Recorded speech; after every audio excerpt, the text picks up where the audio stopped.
बिना सोचे समझे बोल भी देता है, फिर माफी भी मांगता है, सॉरी मुझसे गलती हो गई, मुझे ऐसा नहीं बोलना चाहिए, मुझे ऐसा नहीं। क्या होगा इससे होगा क्या?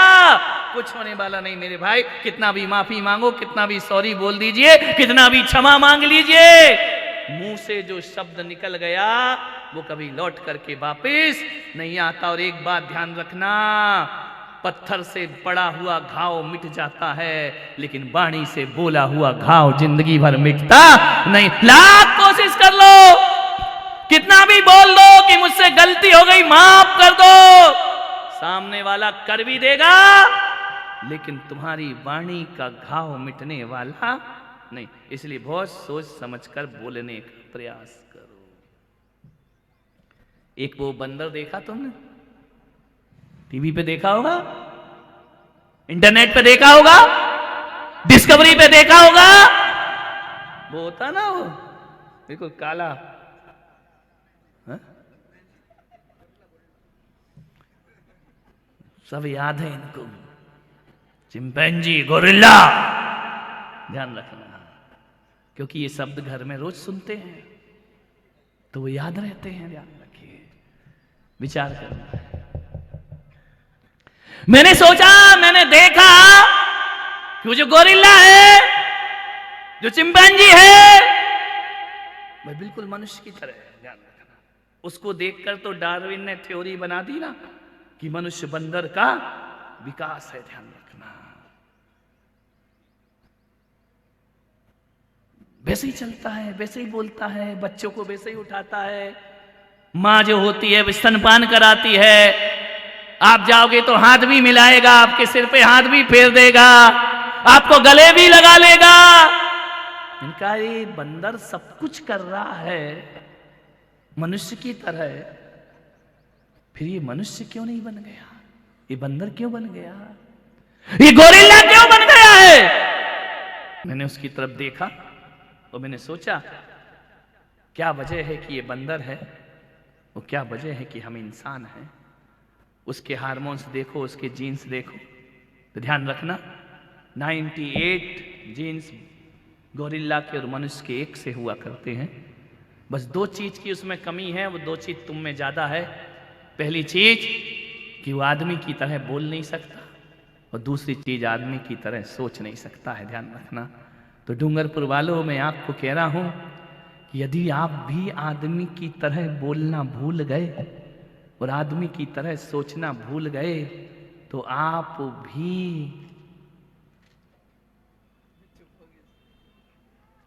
शोक सभा थोड़ी है, बोलो।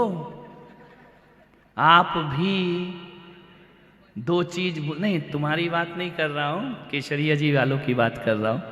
अब तो चौमासा हो गए, अब उनसे काहे को डरना, अपने को ध्यान रखिए। आप भी मनुष्यता को खो रहे हैं केवल बोलने और सोचने के कारण। आदमी आदमी है और बंदर बंदर है।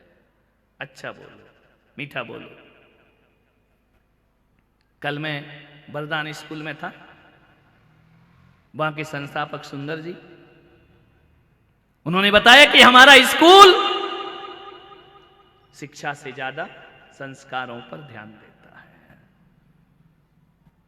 सारी दुनिया में संस्कारों की जरूरत है, शिक्षा तो बहुत स्तर पर ऊपर उठ गई है, संस्कार दिनों दिन गिरते जा रहे। उन्होंने कहा हमारे स्कूल का हर बच्चा 99% बच्चे अपने माता पिता के पैर छूकर घर से स्कूल आते हैं। ध्यान रखिए, शिक्षक के पैर छूते हैं। मान्यवर, मैं भी आपसे निवेदन कर रहा हूं कि तुम्हारा बच्चा स्कूल की मार्कशीट में अच्छा नंबर ना लाए तो कोई बात नहीं, मगर जिंदगी की मार्कशीट में उसमें 100 में से 100 नंबर आना चाहिए, तो तुम्हारा बच्चे का पिता बनना सार्थक और सफल हो जाएगा। जिंदगी की कॉपी में, जिंदगी की मार्कशीट में फेल नहीं होना चाहिए। कितना भी पढ़ लिख जाए इंसान, उसको अपने संस्कारों को कभी जिंदगी में भूलना नहीं चाहिए। मान्यवर, कल मैंने सुंदर जी के 2 बच्चे थे, आए हैं क्या? वो नहीं आए आज? हाँ, अच्छा आए हैं। मैंने उनके दोनों बच्चों को कहा कि तुम अपने, ये तुम्हारे कौन है? बोले हमारे पिता हैं। मैंने कहा तुम इनके कौन हो? बोले हम इनके पुत्र हैं। मैंने कहा तुम क्या बोलते हो? बोले हम पापा बोलते हैं। मैंने कहा नहीं, सारी दुनिया को संस्कार सिखा रहे हो तो आज से तुम दोनों बच्चे नियम लो कि हम पापा नहीं, हम पिताजी कह करके उनसे बात करेंगे और अपनी मम्मी को मम्मी नहीं, अपनी माँ को माँ कह करके बुलाएंगे। ध्यान रखना, माँ शब्द में बहुत वजन हुआ करता है, ध्यान रखिए। माँ शब्द में रिश्ते हुआ करते हैं, पिता शब्द में संवेदनाएं हुआ करती है। ये डैडी बोलने में संवेदनाएं नहीं हुआ करती हैं, आत्मीयताएं नहीं हुआ करती हैं। आज मैं आपको पाठ पढ़ा रहा हूं, हर माँ बाप को हिंदुस्तान को बदलना है, इस परिवार को बदलना है, जिंदगी को बदलना है। अपने घर में सबसे पहले आज से ही शुरू करना। हम अपने पिता को कभी डैडी डैड कहकर नहीं बुलाएंगे। पापा, पापा क्या होता है? पापा, पापा क्या होता है?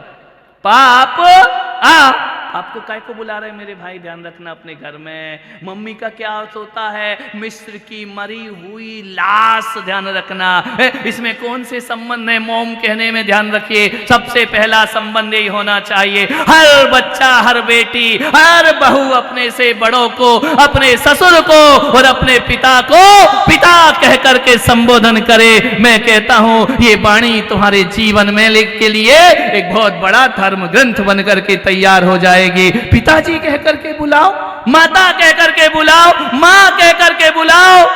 मैं किसी बच्चे से बात करता हूं तो कभी ये नहीं बोलता हूं कि तुम्हारी मम्मी कौन सी है, मैं बोलता हूं तुम्हारी माता कौन सी है और तुम्हारे पिता कौन से हो। जबकि आज भी हिंदी में तुम कागज पर यही लिखते हो, जब जीवन परिचय आता है तो माता पिता लिखा जाता है, मॉम डैड नहीं लिखा जाता है। ध्यान रखिए, पहला संबोधन सुधरना चाहिए। एक बात याद रखना, ये संबोधन आदमी को आदमी से जोड़ते हैं और ये संबोधन आदमी को आदमी से, संबोधन हमारे बहुत अच्छे होना चाहिए। ध्यान रखिए, पिता के प्रति क्या संबोधन होना चाहिए, मां के प्रति क्या संबोधन होना चाहिए, बहू के प्रति क्या संबोधन होना चाहिए।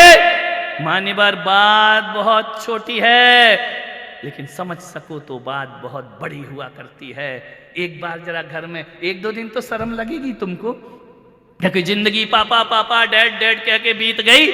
1-2 बार शर्म लगेगी, लगने दो शर्म, कोई बात नहीं है। एक बार हंसी आएगी, 2 बार हंसी आएगी, धीरे धीरे मैंने कहा आदत पड़ जाएगी। एक बात याद रखना, जब आप पिता बोलते हो तो रिश्ते बताने की जरूरत नहीं हुआ करती है। आपने कहा ये हमारे पिता हैं, ये संस्कारों का नहीं ब्लड का रिश्ता अपने आप पता चल जाया करता है। पिता बोलना सीखो, बहन को बहन, बड़े तात बोलो, पिता बोलो, ये हमारी भाषा हुआ करती है, ये भारत की भाषा हुआ करती है। सीरियल देखते हो, शब्द नहीं सुना? रामायण देखी, महाभारत देखी, पिताश्री कह करके बुलाया जाता है। ध्यान रखिए, भ्राताश्री कह करके बुलाया जाता है। मान्यवर, जो संबंध हैं उनको शब्द बनाने का प्रयास करो, तुम्हारी जिंदगी में आनंद अपने आप बरस जाएगा। ध्यान रखिए, संबंधों को, महाराज, हम लोगों को महाराज कहा जाता है। यूपी में जाओ तो महाराज खाना बनाने वाले को कहा जाता है। वहां हमारी बेइज्जती हो जाया करती है कि महाराज कौन है। अरे महाराज का मतलब, हम लोग महाराज नहीं हैं। जब भी तुम्हारे नगर में मुनि महाराज आए, माता जी आए, तो महाराज कह करके नहीं, उन्हें गुरुदेव कह करके संबोधित किया जाना चाहिए। उन्हें गुरुदेव कह करके पुकारा। गुरुदेव में आत्मीयता है, गुरुदेव में संबंध है, गुरुदेव में भक्ति का झरना बहा करता है, महाराज में नहीं बहा करता है। महाराज तो दुर्योधन भी कहता था अंधे धृतराष्ट्र को कि महाराज, वो महाराज थोड़ी, ये संत है, ये गुरुदेव है, ये तुम्हारे जीवन की बहुत बड़ी संपदा हुआ करती हैं। तो मैं चाहूंगा कि आने वाले 1-1.5 महीने में डूंगरपुर के मैं मकान बदल पाऊं या ना बदल पाऊं, डूंगरपुर के मैं व्यापार बदल पाऊं या ना बदल पाऊं, डूंगरपुर के लोगों को बदल पाऊं या ना बदल पाऊं, तुम्हारे संबोधन बदल दिए। तो एक बात याद रखना डूंगरपुर वालों, कि जहां संबोधन अच्छे होते हैं वहां संबंध अच्छे हुआ करते हैं, और जहां संबोधन खराब होते हैं वहां संबंध खराब। विवेकानंद पहली बार विदेश में गए, अमेरिका में जाकर उन्होंने उपदेश किया। उन्होंने पहला शब्द बोला जिससे पूरा अमेरिका उनका कायल हो गया। उन्हें ये नहीं कहा कि लेडीज एंड जेंटलमैन, उन्होंने कहा भाइयों और बहनों ध्यान रखें। और अभी मोदी जी भी क्या बोलते हैं, बोलो भाइयों बहनों, ध्यान रखना। महिलाओं नहीं बोला जाता है, पुरुष नहीं बोला जाता है। तो भगवान महावीर ने तो और अच्छा शब्द दे दिया कि यदि तुम जैनी हो तो लेडीज जेंट्स नहीं, भाई बहन नहीं, हमें अपनी संस्कृति को जीवित रखना है तो श्रावक और श्राविका कहकर संबोधन करना चाहिए। जो भी धर्म से जुड़ता है ये श्राविकाओं का समूह है और ये श्रावकों का समूह है, ये श्रमणों का समूह है। ध्यान रखना, ये हमारी पहचान। बात छोटी है, इन शब्दों से ही महाभारत होती है और शब्दों से जीवन में आनंद की बरसात हो जाए। शब्द अच्छे बोलिए। बहू को कहोगी ए बहू, वो भी कहेगी बोल अम्मा। बहू को कहो बहू रानी, तो बहू क्या बोलेगी, बोलिए। यहां सब सासू ही दिख रही, बहू एक भी नहीं है क्या? आवाज ही नहीं आ रही, ध्यान रखना। तो वो भी तुमको माताजी कह करके बुलाएगी। ये वाली माताजी नहीं, वो वाली माताजी। और जितने सम्मान से तुम हमारी माताजियों से बोलते हो डूंगरपुर वालों, इतनी सम्मान से बहू अपनी सासुओं से माताजी बोल दो। ध्यान रखना, घर की चाबी तुम्हें ही मिलेगी, किसी और को मिलने वाली नहीं। वाणी से सब कुछ होता। मीठा बोलो, अच्छा बोलो, प्यार से बोलो, प्रभावी ढंग से बोलो। एक बात बताओ, एक बहू बहुत दहेज लेकर आई है, बहुत बड़े घर की है, पैसा लाई है, गाड़ी लाई है, मोटर लाई है, कार लाई है, बहुत पैसा लेकर आई, दहेज मोटा लेकर आई, लेकिन बोलती मीठा नहीं है। और एक बहू पीहर से कुछ लेकर नहीं आई, लेकिन जब बोलती है तो मुंह से फूल झरते हैं। बताओ हकीकत में किस बहू को ससुराल का प्यार मिलेगा?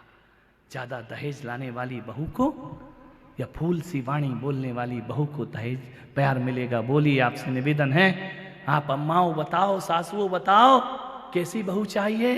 पैसे वाली नखराली चाहिए या गरीब की हो लेकिन मीठा बोले तो उसकी वाणी सुनकर के तुम्हारा दिल ऐसा करे कि हे भगवान, कौन सा पुण्य किया था जो बेटी से भी ज्यादा सुंदर मैंने बहू को प्राप्त किया है। बोलने का, बोलने का। सासू अपनी बहू से इतना मीठा बोले, इतना मीठा बोले, इतना मीठा बोले कि बहू पीहर का मोबाइल नंबर भूल जाए। ध्यान रखना, कितना मीठा बोले कि बहू अपनी मम्मी का मोबाइल नंबर भूल जाए। और बहू अपनी सासू से इतनी अदब से बोले, इतने सम्मान से बोले, इतने प्यार से बोले कि गर्मी की छुट्टी आए और जब तुम्हारी ननंद आए तो तुम्हारी सासू कहे बेटा तू आया ना, लेकिन बहू रानी तू पीहर मत जाना, मैं तेरे बिना जी नहीं सकती हूं। ध्यान रखना, विचार करना है आपको। सारा खेल किसका है? जुबान का है। मीठा बोलो। किसी चौराहे पर कोई दुकान लगी है,